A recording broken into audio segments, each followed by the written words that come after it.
Just adding the link here on Schoology for folks.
Hey, Mochi.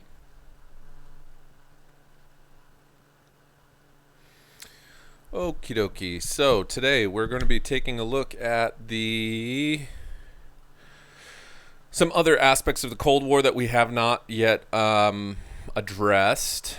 So that's coming up here.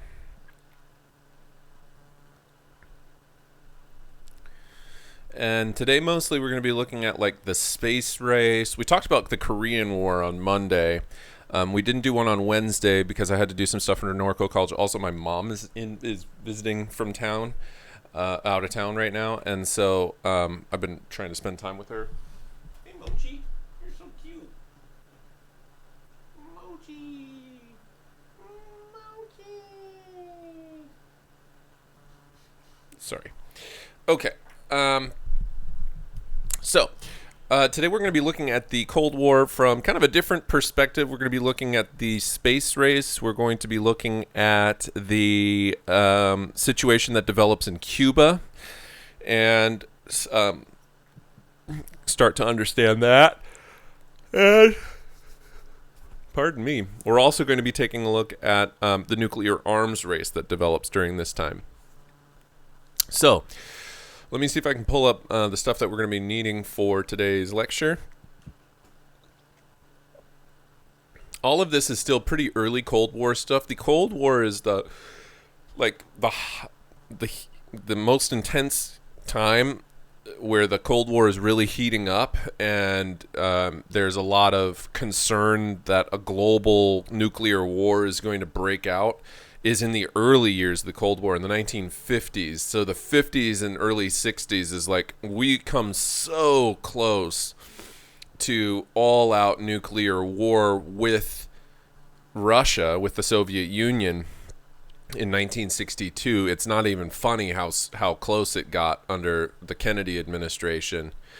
And his handling of the crisis involving the Soviet Union and Cuba is politically masterful.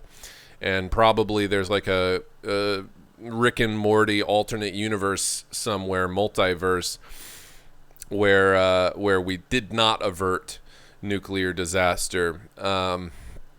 Because boy, it's just it comes so darn close to all-out nuclear warfare. So let me pull this up here. Lectures. Superpowers face off. Is this the one? Double check.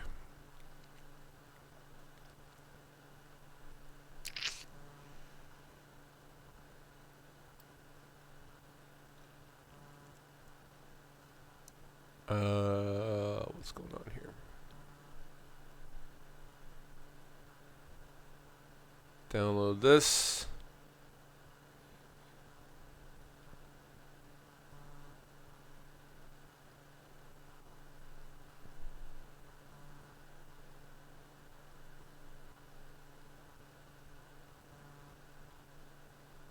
see if this works here. Sorry about this delay. I'm trying to get this pulled up. It's just the computer's going slow. Okie dokie. So we got that. Let's talk about this. Stalin's goals. We did that. We did this. We did that. Berlin airlift. NATO. Okay. Berlin Wall. Threat of nuclear destruction. Here we go. This is what we're getting to. Alrighty dighty. So let's talk about the going up of the Berlin Wall first. Alright. I'm going to switch over here. Talk about this.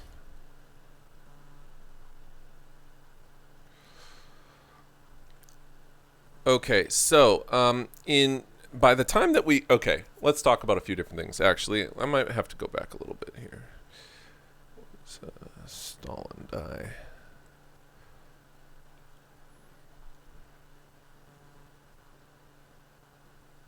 It's Churchill, Stalin's goals. Maybe there isn't a slide on Stalin dying here. So Stalin dies in 1953, I believe. And when Stalin dies, after Stalin dies, there is all of a sudden kind of this void in the Soviet Union where there used to be like a significant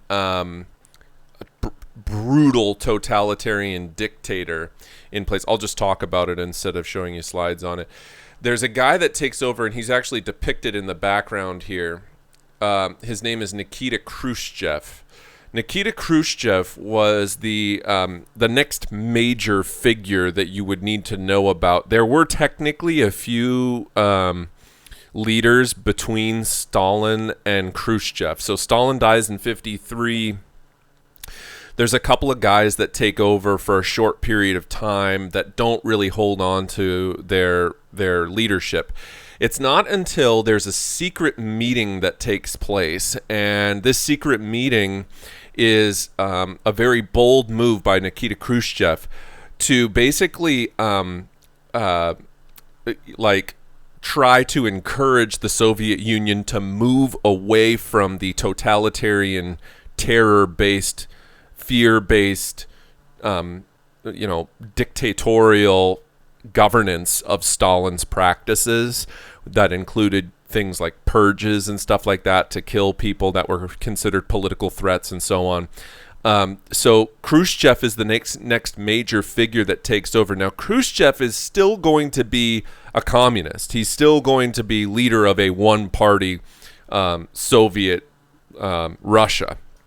Okay, so there's still no second party system or anything like that in Russia that allows for political competition or whatever, but it's single party rule. However, he's not going to be brutal in the sense that Stalin was brutal, and he kind of encourages, to some degree, although he's a communist, he encourages like a healthy, quote unquote, healthy competition between the United States and Russia at this time. He thinks that the competitive nature of the two nations is going to embolden Russia and eventually demonstrate that Russia is more powerful and that communism is a better social and governmental system and so on and so forth. So it's kind of a confusing thing. Just understand that Khrushchev advocates for de-Stalinization. De-Stalinization being the practice of getting rid of the old hardcore Stalinist guys in government and advocating for maybe a little bit more moderate style of communist rule, but nonetheless still communism. Okay, it's not like he's advocating for democracy or something like that in the Soviet Union. He's still a communist, and he still believes in communism and still believes in one party, single party rule. But he doesn't believe in the terror-based tactics that Stalin used. So after Stalin's death, Russia's, thanks to Khrushchev and a number of others, going through this period of de-Stalinization where they're trying to back off of these terroristic policies that Stalin used to maintain control, and ultimately resulted in a lot of people dying as well. So the Berlin Wall gets constructed in 1961. The Soviets built a wall through the city of Berlin that sealed off the communist East Berlin side. And we talked a little bit about the Berlin Wall earlier this week. Guards would shoot anyone trying to escape East Berlin. And remember, the wall was built to keep their own people in, and it stood as a physical symbol between communists and the West. So the Berlin Wall is only in Berlin. It's not like it's built across the entire continent or even the entire country of Germany. It's strictly only found inside the city of Berlin, but it's a physical reminder for the next nearly 30 years of the separation and the brutality and the lack of humanitarianism of the communist East. So the Berlin Wall is constructed in 1961 by the communists. Here you can see where the wall lies. It's this red ribbon that lies across this city, this map of the city of Berlin.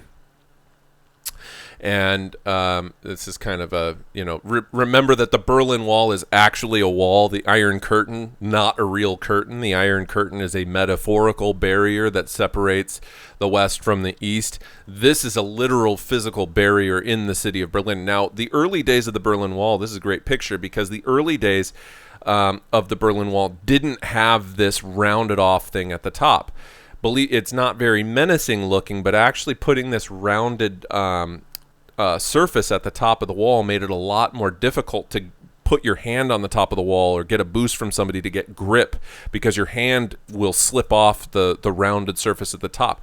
In the early days of the Berlin Wall, they used to have barbed wire at the top of it, but people were so desperate to escape that they would literally grab onto the barbed wire, and even though they would cut their hands and bodies up while climbing over the barbed wire, it gave them more leverage to be able to pull themselves up. So eventually they realized, like, well, maybe we'll take the barbed wire off the top and we'll put this rounded surface at the top of it so that it will make it more difficult for people to escape. And sure enough, it doesn't look quite as scary, but it's actually much more difficult to get over because of the rounded nature of it.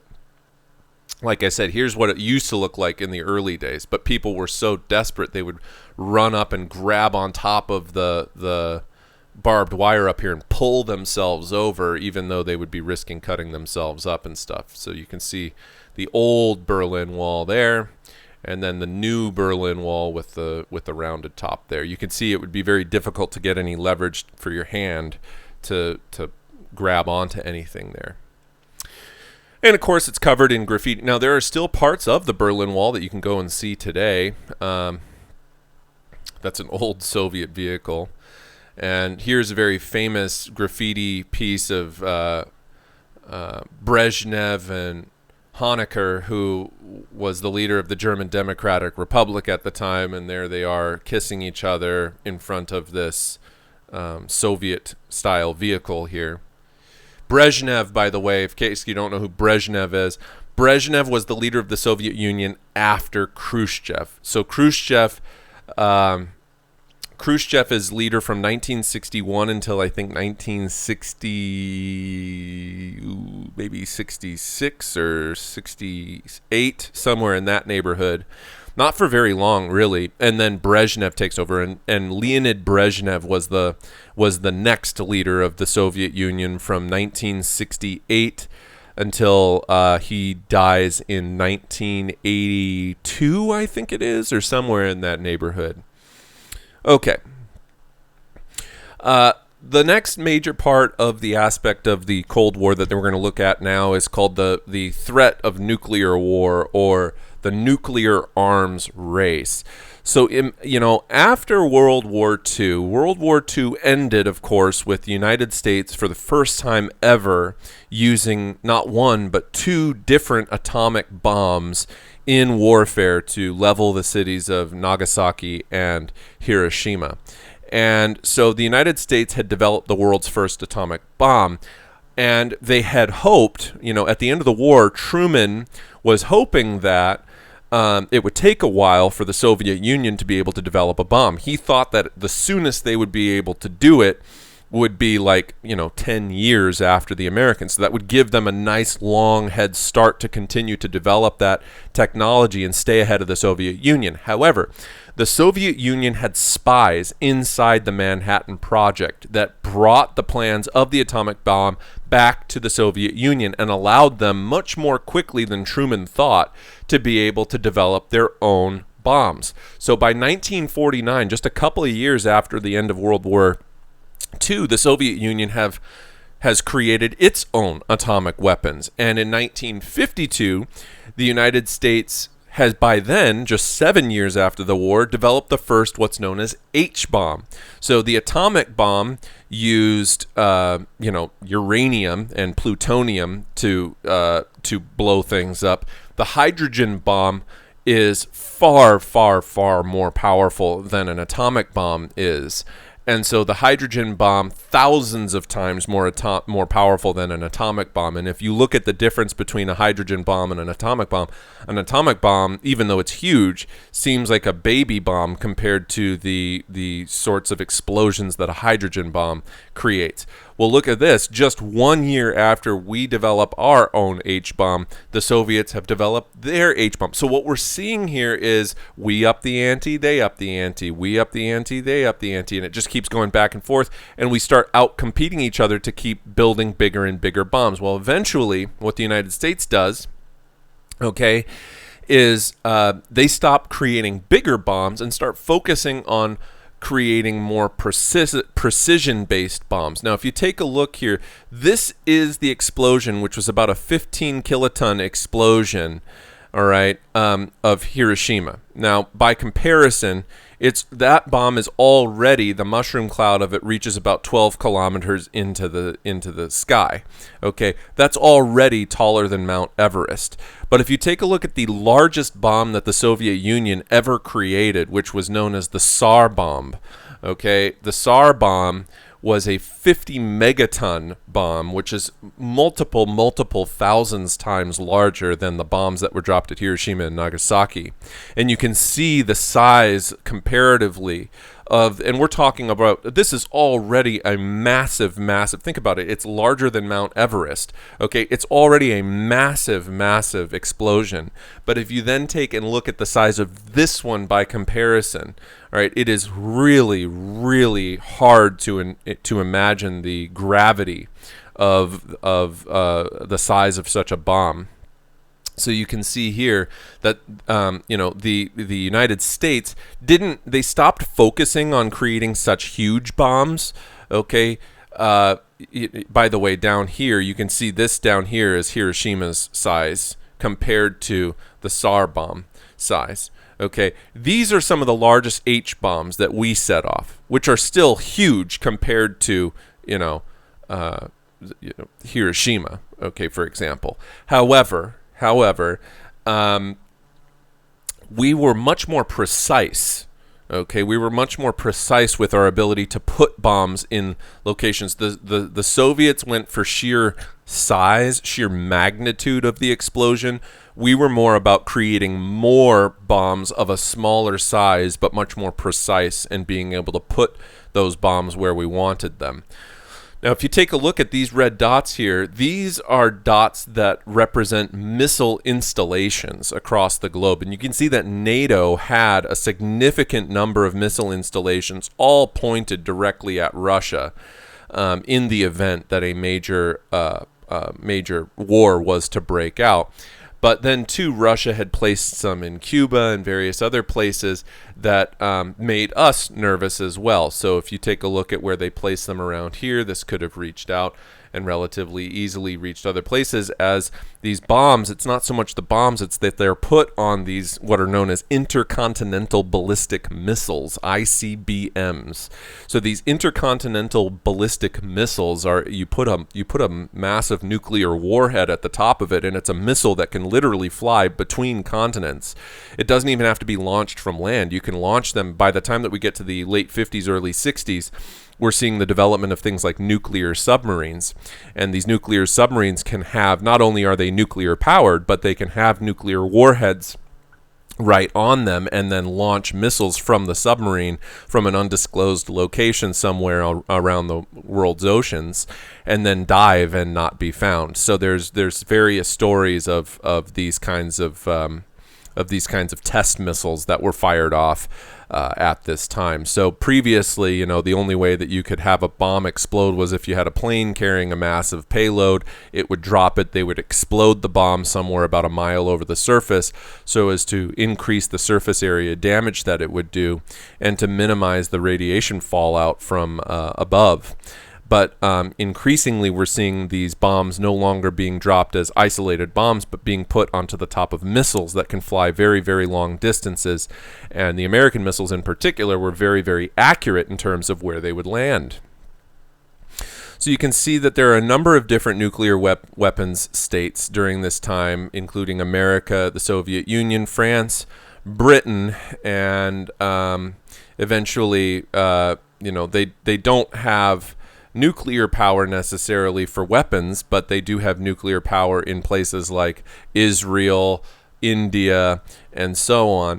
And then there are other abstaining countries that choose not to develop, even though they have nuclear technology, they choose not to develop nuclear weapons, which includes a lot of Central and Europe and Northern Scandinavian countries, and so on. So here you can see the development of the number of nuclear missiles over time. Now, of course, recently, due to Cold War tensions trailing off after the fall of the Soviet Union, the number of nuclear missiles around the globe has dramatically decreased over time. But you can see there was a huge pressure in the early years of the Cold War to develop these nuclear weapons, and it was a preeminent fear on everyone's mind that nuclear war could break out with Russia at any time. I mean, no one has a crystal ball after all to be able to look into the future and see what happens. So you can this is kids back in those days were given instructions on to duck and cover and stuff like that in the event that there was a nuclear bomb attack. Brinkmanship. Okay, so President Dwight D. Eisenhower, this is kind of a goofy image of him. I'm not really sure why this was chosen for this PowerPoint, but anyway, President Dwight D. Eisenhower takes over the presidency after Truman's term is up, and so he is voted into office in 1953. He's voted in 52. He takes the oath of office in 53. Eisenhower made it clear that if the United States or any of its supporters were attacked, and its supporters were largely in NATO, remember, North Atlantic Treaty Organization, which was that defensive alliance I told you about, if anyone was to attack the United States or her allies, the United States would retaliate instantaneously and powerfully. And this is the policy of brinkmanship. And if you've ever heard of that phrase of bringing things right up to the brink of something, if you get to the brink of something, you're getting right to the edge of it. So when we talk about brinkmanship, we're talking about coming right to the very, very, very, very edge of nuclear war, being willing. Remember, Dwight D. Eisenhower was a general of the Atlantic forces in World War II. He's a military man. He views the United States as a military global power, and it's his responsibility to protect it at all costs. And so the question is the United States during President Eisenhower's presidency going to go to war with the Soviet Union because of this policy of brinkmanship, bringing things closer and closer and closer and closer to the brink of nuclear war? Brinkmanship, the willingness to go to war, to the brink of war, to force the other side to back down. Many argued that this was a dangerous way to preserve peace at this time, because if you push people too far, it could result in preemptive action being taken against you. God, these are goofy pictures of Dwight D. Eisenhower. I have no idea why Mr. Sousa put these pictures up there. I'm using Mr. Sousa's PowerPoints because those are the only ones that I have access to right now. Brinkmanship required a large stockpile of nuclear weapons, which we started to produce during Eisenhower's presidency. But the Soviets realize what's going on because there's a lot of counter-spy technology where the Soviets are spying on us, we're spying on them. Espionage is a huge part. Excuse me. Espionage is just a fancy word for spies, but we're seeing spies versus spies at this time. And so The Soviets are aware that we are building up our nuclear weapons. Not to mention, we're making it pretty clear to them. You didn't need a spy to know that the United States was building up its nuclear arsenal, because we were trying to, demonstrate a show of force to the Soviet Union at that time to demonstrate that we were the most powerful nuclear power on the planet. So I'm going to skip over some of these, checking for understanding things. All right. The space race is the next major topic that we're talking about today. So on October 4th, 1957, for the first time ever, a satellite is launched into outer space, and it is the Soviets who are able to take credit for that. The Soviet Union launches a satellite called Sputnik, Sputnik, and this is the first artificial satellite into outer space. Now, what do we mean by artificial? Well, what does it do? It basically just sends a radio signal. It's not necessarily, it just beeps, basically. So it doesn't really do much, but it is an actual satellite. It's not a fake satellite. It is a real satellite. It's kind of a funny word to call it an artificial satellite, because it is a real satellite, but it freaks Americans out. Okay, instantly everybody is concerned when it gets reported in the news in October of 1957 that the Soviets have launched a satellite, because this is cause for concern about what does the satellite do, what are its capabilities. How many satellites can they launch? What kinds of capabilities will satellites have? All right, maybe the United States is falling behind. That there was a real concern, like if the Soviet Union is able to do this in the 50s, and we're still figuring out how satellites work and stuff like that. How can we go about launching a satellite of our own to compete with these Soviet satellites? What can the satellites do? Will they be able to take pictures? Will they be able to listen in on our phone calls? Will they be able to send nuclear launch codes? Well, of course, satellites these days, we don't think about satellites because there's God knows how many satellites are orbiting around Earth today. They do all sorts of different things, global positioning systems and cell phones and all the rest of it. God knows there's all sorts of military, weather, and other satellites that orbit around Earth. We don't probably think twice about them. There's probably thousands and thousands of satellites orbiting around Earth at any given moment. So these days it doesn't freak us out too much because so many of them are our own satellites. However, make no mistake, people were really freaked out by this. And the U.S. government responded, of course, by saying, look, we're falling behind. We need to catch up to where the Soviets are. We need to focus on a space program. And that's where we get NASA, which is the National Aeronautic and Space Administration, and NASA is what starts developing, new space technology in the form of rockets and satellites and all sorts of things. Now, the first person in space, the first person to orbit the Earth, was a Soviet. They actually don't call them astronauts. They call them cosmonauts.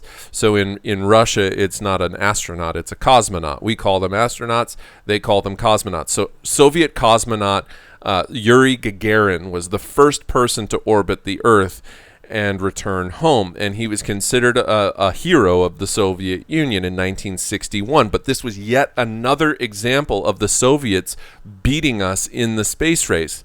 So in 1960, so Eisenhower gets elected in 1952. He's reelected in 1956. He served out 2 full terms. And then it's a new election in the year 1960. And by 1960, there's a lot of concerns about the United States' position against the Soviet Union in terms of space technological development. And so when the election of 1960 takes place, it's between John F. Kennedy and Richard Milhous Nixon. And Richard Nixon and John F. Kennedy participated in 1960 in the first televised debate. And JFK was younger than Richard Nixon, but also he was a little bit more forward-minded. He agreed because by this point televisions are starting to become very, very popular, and people are buying TVs. It wasn't until about 1957 or 58 that television really becomes an affordable technology for your average American household. And so TVs become this new platform for media. And it's the first time that a televised presidential debate takes place. And because Kennedy kind of was willing to wear makeup and listen to advisors who knew how to make people look good on television, he looked really, really good on TV. He looked confident. Richard Nixon said, well, I'm not going to wear makeup. Makeup is for women, and I'm not a woman, and so on and so forth. So Nixon appeared pale. He looked like he was sweating. He kind of had shifty eyes. And for people who watched the debate, they said Kennedy won it because Kennedy looked so. It just goes to show you the power of image. Kennedy looked so calm, cool, collected. He had agreed to wear makeup on television that made his skin look like a natural skin tone. And Nixon looked shifty. He looked nervous. He looked like he was pale and sweating. And so people said Nixon lost the debate if they watched it. But a lot of people still only had radio at this time. So if you listen to the debate, people who listened to it on the radio said Nixon had won the debate. So it was a really, really, really close election. But Kennedy beat him, and a lot of people attribute that to his presence, his image on television. Well, when Kennedy gets elected, a famous quote early in Kennedy's presidency, he says, I believe that this nation should commit itself to achieving the goal before this decade is out of landing a man on the moon safely and returning him home. And so what's amazing is he gets elected in 1960. He takes the oath of office in early 1961. Kennedy was assassinated in November of 1963. But this vision of the space race's final finish line of putting a man on the moon and returning that man home safely was achieved with the Apollo 11 mission of July of 1969. So 6 months before the end of the decade, actually, ironically, by that point, actually, Nixon was president. And so Nixon gets elected president in 1968. And in 1969, just 6 months after he takes the oath of office, sure enough, we land Neil Armstrong and Buzz Aldrin on the surface of the moon, and both of them return home safely. So Kennedy's dream of putting a man on the moon does indeed take place by the time that the decade is out.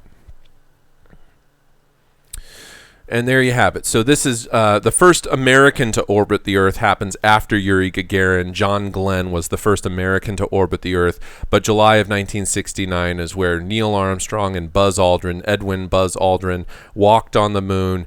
Armstrong's famous line when he steps off the Eagle spacecraft is, "That's one small step for man, one giant leap for mankind." And here they are on the surface of the moon. A lot of people think that the moon landing was a hoax, but, well, I'd encourage you to watch the documentary that was released just last year called Apollo 11 and then tell me it was a hoax. The U-2 incident. So in the 1960s, the Soviets announced that they had shot down an American spy plane, which was called a U-2 spy plane. Now, maybe you've ever heard of the band U-2. The band U-2 is literally named after the Cold War era spy planes of that time, the early 1960s. Eisenhower at the time believed that pilot Francis Gary Powers had been killed in the crash, actually denied these allegations. And there is a movie called Bridge of Spies, where this whole U-2 crisis is told in great storytelling format. It's a Tom Hanks movie. Maybe you've seen it. If we were still in school, of course, I would be willing to show you Bridge of Spies. It's a great movie. But basically, it's about negotiating the return of these pilots back home. So Soviet leader Nikita Khrushchev dramatically produced Powers alive, and Eisenhower finally admitted that the U.S. had been behind the spy plane. And this heightened tensions, of course, between the U.S. and the Soviets. So, and that's kind of what a model of a U-2 spy plane looks like. Okay, moving forward here. Okay, that brings us to the end there. What time are we at? 10:41. All right, so now we got to move over and talk about Cuba. So let me pull this over here. Latin America and the Middle East. Here we go. I'm going to download this one.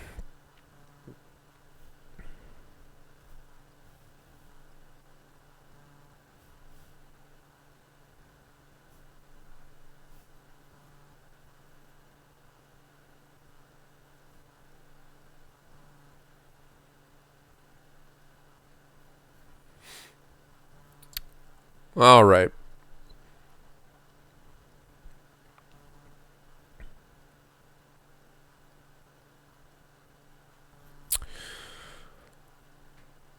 Okie dokie. So we don't really think of the world this way anymore, but it was a very common way during the Cold War years to categorize the world, the globe, into three different worlds. Okay, so there's what we called the first world, the second world, and the third world. Now, again, these phrases have kind of fallen out of favor by historians and other folks, and the reason is largely because it's a little bit, it's not very, if you're referring to other, it's kind of like calling people first-rate, second-rate, and third-rate citizens, or, first class, second class, third class. It's just a little bit discriminatory and not very nice. So, these days we probably would opt for terms like, industrialized nations or developed nations versus developing nations or something like that. We don't really use first, second, third world anymore. But back in the olden days, this was a very common way of dividing the world up. So first world nations were considered industrialized, capitalist, and largely democratic nations like the United States, Britain, Canada, Australia, France, West Germany, and so on. Second world nations were nations that were usually developing nations that were like somewhat industrialized, but didn't have the level of economic progress that the United States did. So first world also would include like Japan too and stuff. Second world nations might include communist nations that were competitors to first world nations on some level, but not quite all the way there yet. And then you had third world nations, which were nations that were not aligned with either of the Cold War superpowers. And third world nations were often your decolonized African states, states of South America, which were politically kind of confused, states that were decolonizing in Southeast Asia, such as Vietnam or what have you. So these were considered quote-unquote third world nations that were underdeveloped or had not yet taken a stand on either of the Cold War superpower sides. So this is how the West starts to categorize the world. And the question is, should the U.S. government ever engage in assassination attempts of leaders of enemy countries, particularly at that time, in this case, Fidel Castro, who was the leader of Cuba after a communist revolution took place there in 1959. So when we think about the level of global interference that the United States should or should not have in other nations to further its own global agenda, this is the major question of the day of the Cold War, because certainly the United States had the military capability to even run secret missions or spy type missions, that would never have been released. It would have been top secret missions, right? That never would have been released to the public or to the press, of trying to very subtly and underhandedly get involved in some of these second or even third world nations, quote unquote, at the time, and influence politically and militarily what is going on there to try to advance their own their own agenda, their own global agenda. And of course, both the United States and the Soviet Union were engaged in these kinds of activities. So major strategies of the Cold War included not necessarily going to war on a battlefield with the Soviet Union, but fighting things using foreign aid, using kind of the carrot at the end of the stick, try and get nations to do what we want them to do by giving them money and leading them in a certain direction. When I say carrot at the end of the stick, that's an old school phrase.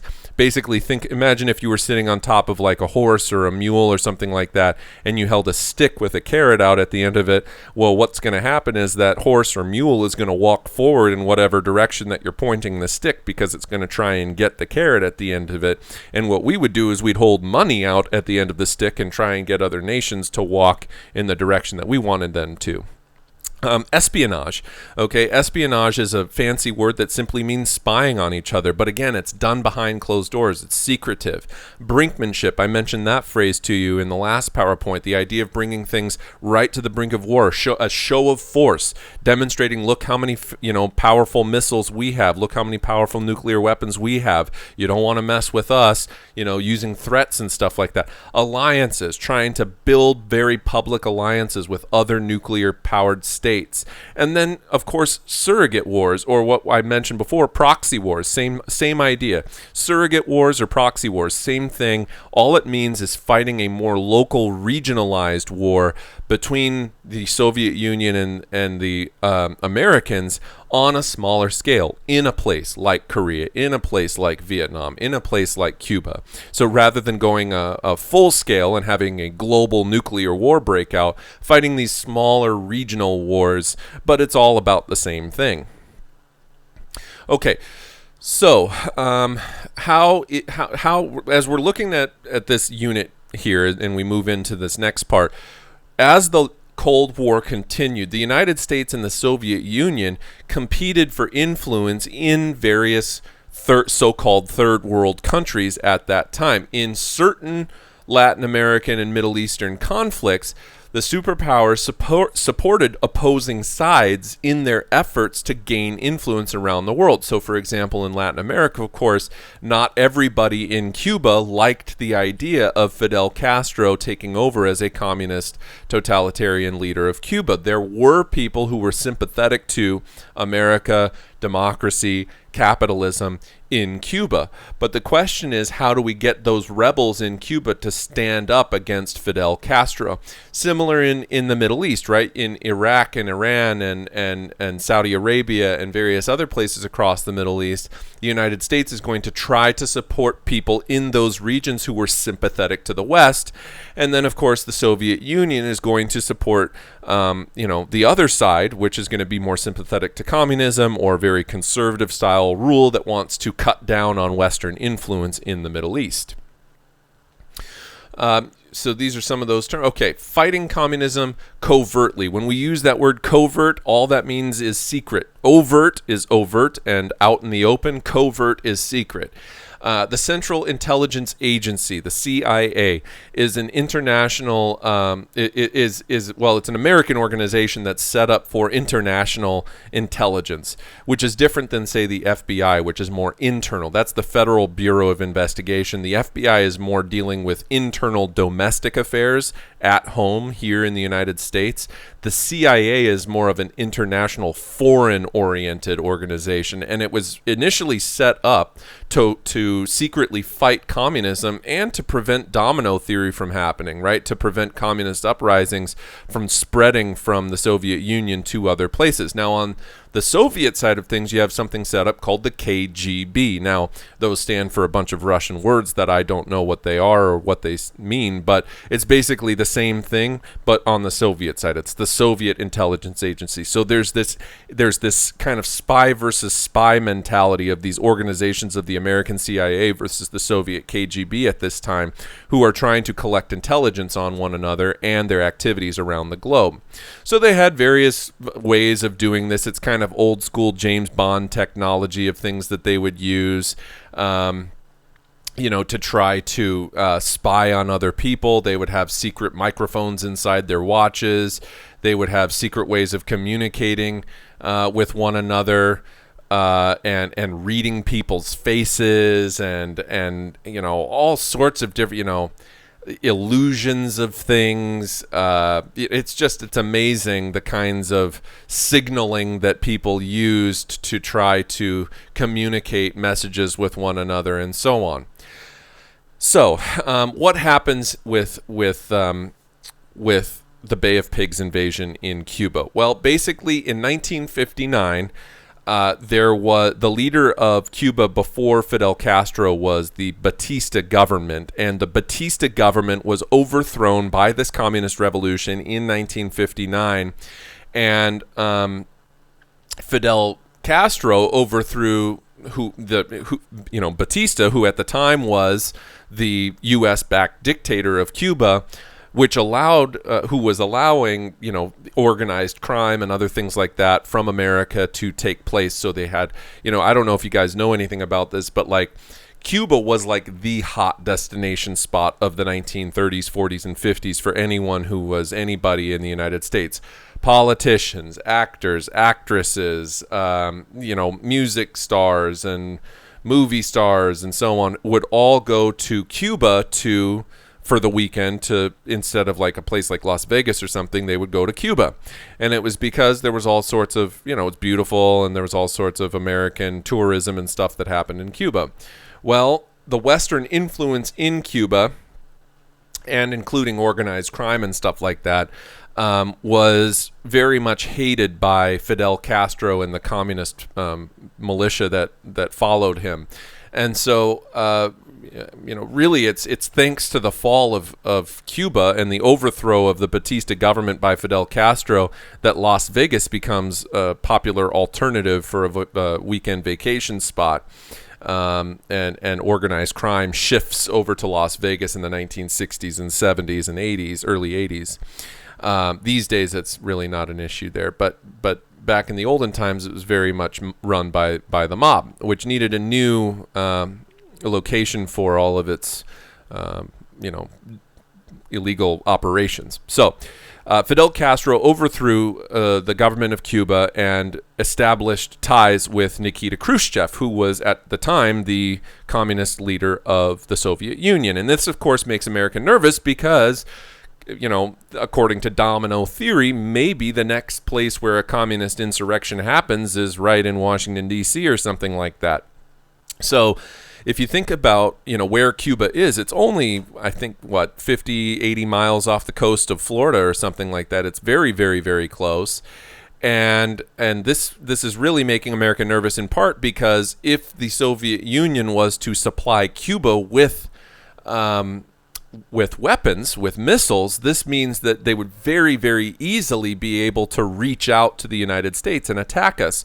So here you can see, here's Florida, here's Havana, Cuba. I mean, they're very close to one another. So the Americans feared that the Soviets would use Cuba as a base of operations to encourage revolutions in the Western Hemisphere, or simply use it as a place, as a stepping stone to get closer to major U.S. cities to attack them.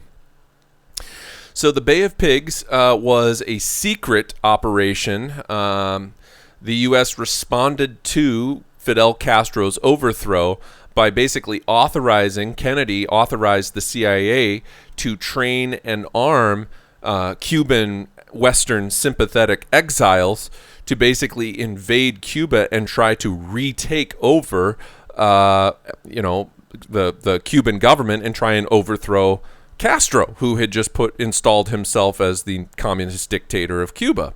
So we were hoping that launching this uprising in Cuba using, Cuban exiles, people who had been, exiled from Cuba by Castro, would allow for the reinstatement of a Western sympathetic Cuban government. So in April of 1961, these Cuban exiles, 1,400 Cuban exiles who had been trained by the United States military and the CIA, landed at what was known as the Bay of Pigs. However, when they landed there, we had promised these 1,400 armed Cuban exiles backup, and we do not give it to them. And so, because we were worried that if the Americans were to get involved in the overthrow of the Cuban government by Cuban people, that this would seen as the United States tampering in foreign governments that it had no business tampering in.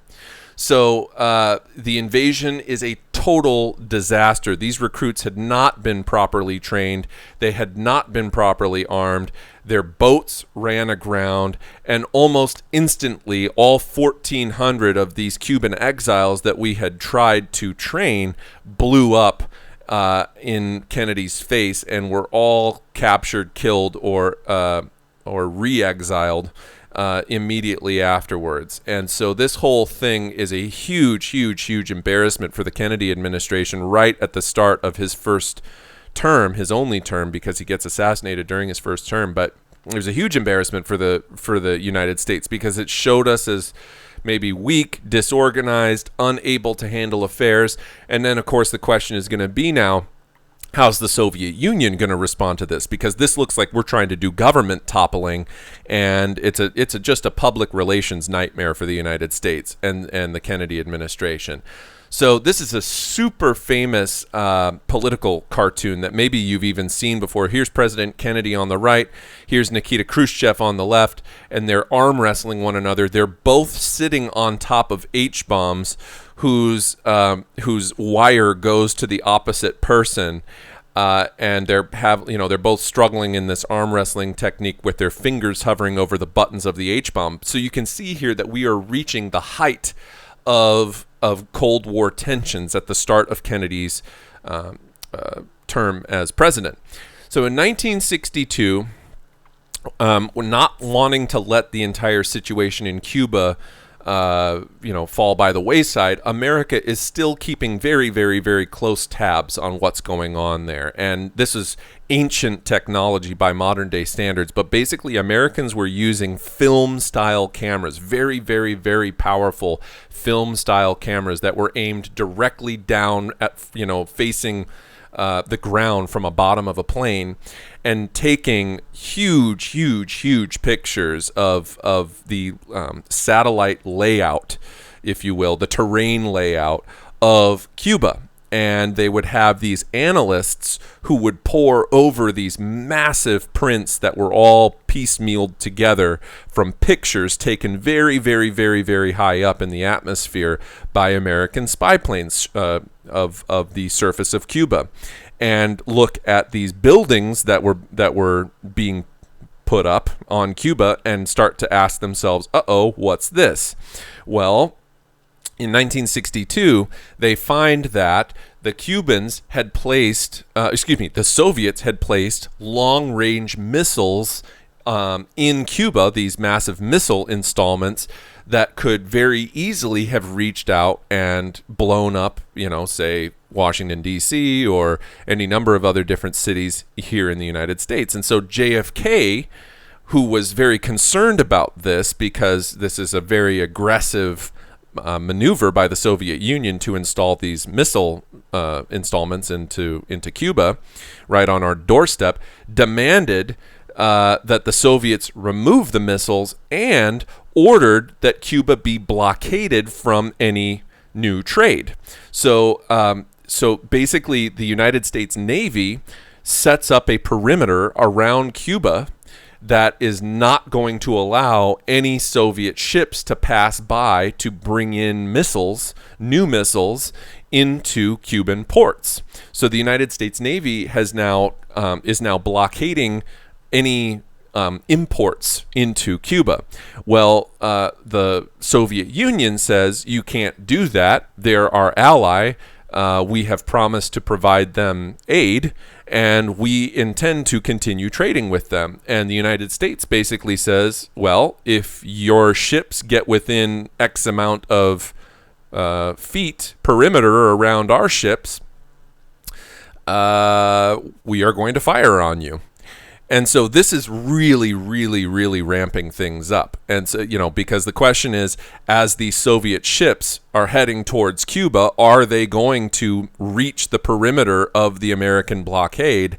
And is this going to initiate World War III? And so this is what becomes known as the Cuban Missile Crisis, which was a showdown staring contest between Kennedy and Khrushchev for about 4 or 5 straight days, where the United States in 1962 comes dangerously close to initiating all-out nuclear warfare with the Soviet Union, and it could have really been a total disaster. So after 13 tense days of secret negotiations, the first 5 or 6 of which were the most nerve-wracking, JFK and Khrushchev reached an agreement. And the agreement basically is that the Soviets would remove their missiles from Cuba and that the United States would remove missiles from their NATO installments in Turkey, which was very, very, very close to the Soviet Union. And they made a promise not to invade Cuba in the future. However, there still remained in place something called a trade embargo against Cuba. And what a trade embargo is that the United States cuts off all economic trade with Cuba. And this lasted, by the way, all the way until the Obama administration. So from 1962, Kennedy's administration, all the way up until just a few years ago, under the second Obama term, there was a trade embargo that made it illegal to trade goods of any sort with Cuba. And because Cuba had been cut off from the West for so long and made increasingly more and more dependent on the Soviet Union, which, by the way, by the time we get to the 70s and 80s, the Soviet Union is decaying big time. They're not even able to support themselves, much less anywhere else. Cuba is really, really poverty-stricken and unable to really create new infrastructure or new automobiles or anything, because the West, thanks to the fact that the United States has cut them off, the West doesn't want to jeopardize their trade position with the United States by trading with Cuba, because if they traded with Cuba, the United States could tell them, listen, if you're going to trade with a person we're unwilling to trade with, we'll just stop trading with you too. So no one wants to jeopardize it. And this causes Cuba to be quite isolated, despite the fact that it is so closely located to the United States. So this was by far the closest that the United States ever came to nuclear war. And you can see here Cuba right here in near the Gulf of Mexico in the Caribbean, and its geographical position and closeness to Florida made it a real concern for a long time about the spread of communism to not only the United States, but perhaps even other areas in Central America, such as Honduras or Nicaragua and so on. So, and we will get to Nicaragua next time, but that brings us to the end of our lecture for today. So thank you so much for those of you who tuned in this morning. I will be putting up... Mr. Knight, please give advice for a push, please. Advice for a push. Well, I don't. What do you mean? I'm not really sure what you mean by advice for a push, but I can try to give you some advice for a push. Do you mean like the AP U.S. History exam, or do you mean like taking the class next year? I'm not really sure what you mean by it.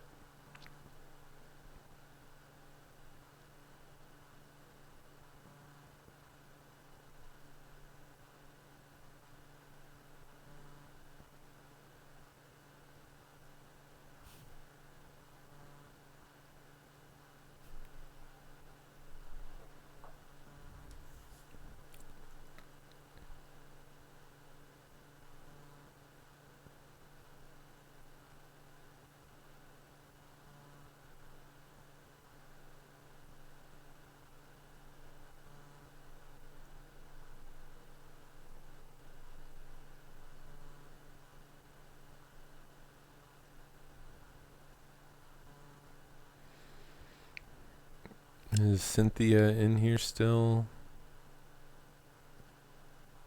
Maybe she's not in here anymore. Well, anyhow, folks, we are going to call it there. please have a great weekend. I'll be putting up assignments here in the next 30, 40 minutes or something like that. Everything will be set to go. Is there going to be some sort of final at the end of the semester? I mean, not anything that can affect your grade. Remember, Cushy, that nothing. Your grade cannot go down from where it was when we left for the COVID thing. So whatever quote unquote final that will be given to you is essentially just extra credit, as everything has been to this point. So it wouldn't be anything I would lose sleep over. So anyhow, folks, that will bring us to the end of things for today. And again, thank you so much for tuning in. I hope that you found today's lecture informative and interesting. And we will talk to you again on Monday. Stay tuned for updates on Schoology here in just a little bit. Also, I'll be updating the grades as well soon. So keep an eye on those over the next day or two. Thank you. Bye-bye.